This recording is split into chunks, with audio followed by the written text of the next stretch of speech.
Hello, everyone, and welcome. Happy New Year. I am your host, Michelle Oliver, and I am here today with George Bellis for another episode of Bellis, Biz, Blues, and Bourbon. Welcome, George. It's so great to see you in the new year. Well, Happy New Year. It's good to be seen. It's nice to put 22 in our rearview mirror, looking ahead to 23 Indeed. and another year of working with Michelle Oliver. And another year of working with George Bellis. And we're hoping to bring you a lot of valuable content this year. I know we will. What are we going to talk about today, George? Well, the first thing we have to do is we have to talk about today's bourbon.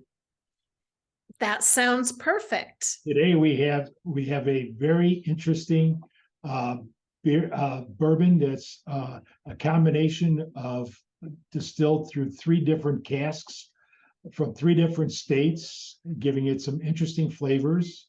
But this is a excellent sipping whiskey, and it's very affordable. So what is it called? I can't read it. It's Milliman Green. It's actually out of Texas. Something bourbon out of Texas sometimes doesn't make a lot of sense because they don't have a lot of corn in Texas, and you need corn to make bourbon. But this is they flavor it using three different casks in the finishing. So interesting there. So here's to you, Michelle. Cheers. Are you drinking without me? Oh my gosh. Cheers. Yes, that is really very interesting. Three different casks. So and then we're also going to talk a little bit about John Lee Hooker. Okay. John Lee Hooker is best known probably for his role in the Blues Brothers when he sang his song Boom, Boom, Boom. But he's a forerunner of Delta Blues, and he's become very popular on the rock stations. Very innovative, and his music has had a big influence on rock and roll. So I would highly recommend it for the novice or the experienced connoisseur. But we also have to talk about a little business. Yes. Partners. Indeed. The bane of every business. Yes. And the a fortuitous calling for lawyers, both incoming and outgoing. But lawyers love it when you got a partner because it creates more work for them. Yes. All right, but it is a good way to split the work and share the risk, and for that we should be grateful. But it's like a marriage. Oh.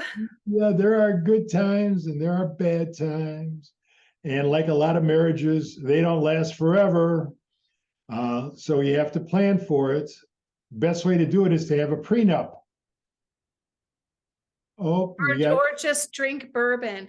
The problem is most people are drinking bourbon when they're signing that partner agreement. Well, maybe they should drink bourbon in order to get to the partnership agreement.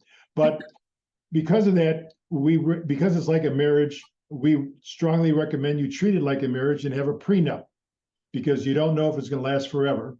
A prenup is a good way for a business owner to plan ahead by using different types of agreements. And so the first thing I have to tell you that if you got a partnership, you better have an agreement. And the type of agreement depends on the type of enterprise that you have. If you have a corporation, you should have a shareholder agreement. And I'm not talking about later on. It's like getting married and a year after the honeymoon saying to your spouse, we need a prenup. It don't work that way. You have to do it in advance, iron out the difficulties, because it's easy to agree early. It's not easy to agree later on. And if you have a limited liability company, you need an operating agreement.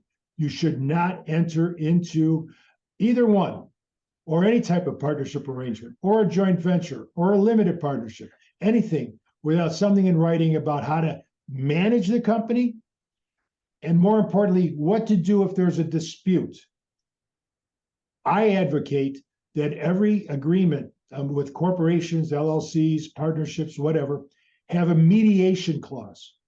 And it should be disputes should be mediated if they can't be resolved. Even if the mediation involves having a Dutch uncle to the company come in and give the hard news, or hire a professional mediator. But you should go to mediation, and then you should do something other than go to court. And for that, we advocate going to arbitration. The important thing is to keep yourselves out of court. And a good prenup, a good partnership agreement, operating agreement, shareholder agreement will do exactly that. Also, if somebody gets sick and dies, what happens? How do you value the company to buy out their shares? And if you've got spouses involved on either side, you want to make sure that they are a party to it, because it's going to have an impact on their estate. So with that in mind, we tell you and we advocate that every business lawyer, every business should have a trusted advisor. It could be a lawyer, it could be an accountant, it could be anybody, but it should be somebody who knows what they're doing, understands your business, and is there to help you. So that's my hot tip of the day. And for that, I toast you, Michelle. And I toast you. And I have a question. In your experience, how often is this not happening? I know there's no way you can really do research on that, but frequently. Mm-hmm. And I've encountered people who have agreements that they drew up themselves, mm-hmm. and it still creates problems. Even on the split up, it could be a problem. You have to come to some understanding of what the assets of the company are and whatnot. But I have to say this very strongly. Every time you have a partnership or a corporation, you need something in writing about how to manage the company. Did I answer your question? I forgot. Yes, absolutely, you did. This is great advice. I just think a lot of people go in not knowing what they should be doing. And it is similar to a marriage. Like, you go into it assuming the best, and you're in love with the vision of the business or whatever. And so you just keep moving forward and assuming that it's all going to work out. The only time you know it's not is when it's not. Okay. I think we covered it today. Okay, beautiful. Thank you so much, George. It's great to see you again. Hey, Michelle, I have a great idea. Yes. Let's do this again. George, I am down for that. Let's do it again. And often. Okay. We'll see you. Ciao. Okay. Bye.